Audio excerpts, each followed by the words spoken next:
Hello guys! For today's video, ako nga ulit si G na isang housekeeping dito sa North Carolina as Airbnb cleaner. Sa araw na to, hindi muna tayo maglilinis kasi ang dami kong tambak na kailangan gawin errands or yung mga to-do list. Pero bago yun, pumunta muna tayo dito sa car wash at maglinis muna tayo ng ating sasakyan.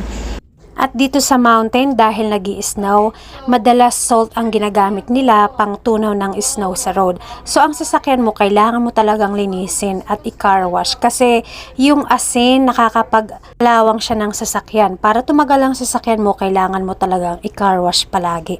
Dito ko pala dinala kasi napakaganda nitong bagong car wash na tayo. At member ako dito. Kaya since pupunta man ako ng Boone, sinabay ko na lahat ng mga kailangan kong gawin. Etong car wash na to, wala pang 2 minutes tapos na. Hindi po masisira ang sasakyan ko. Talaga pong ganyan ang paglinis na machine nila. Ang membership na bayad ko dito kada buwan ay nasa $25. Lahat na po yan mula sa pag-car wash, pag-blow, or pagtuyo ng sasakyan nyo. Ganito lang po ang gagawin nyo. Magpo-forward lang po kayo pagka natapos na at meron na po yung machine na magdadry sa labas ng sasakyan nyo. Pagkatapos naman nating i-car wash, ngayon naman iba-vacuum naman natin ang loob at lilinisin kasi napakadumi niya. Ilang linggo kong hindi nalinisan kasi nga napaka-busy namin.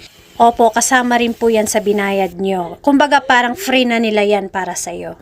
At nang matapos ko ng linisin, pupunta man tayo sa aking accountant kasi may kailangan akong pick upin na paperwork sa business ko. Dahil taxation na naman dito sa Amerika, kaya kailangan on time ka rin mag-report ng income tax mo para siguradong wala tayong problema in the future. Medyo naligaw pa ako nung hinahanap ko yung office ng accountant ko kasi lumipat sila dahil nabaha sila during Helene. At nang matapos ko ng pick-upin, ngayon naman uuwi tayo at kunin naman natin si Kuya, yung panganay kong anak na nasa middle school.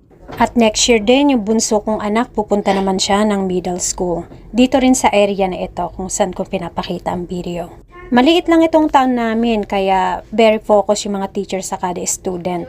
Ngayon naman pipila tayo. Ganito ang sistema ng pag-pick up ng anak na middle school. At bumiyahe naman kami ng another 20 minutes para kunin naman yung bunso kong anak. Ayan, tumatakbo pa.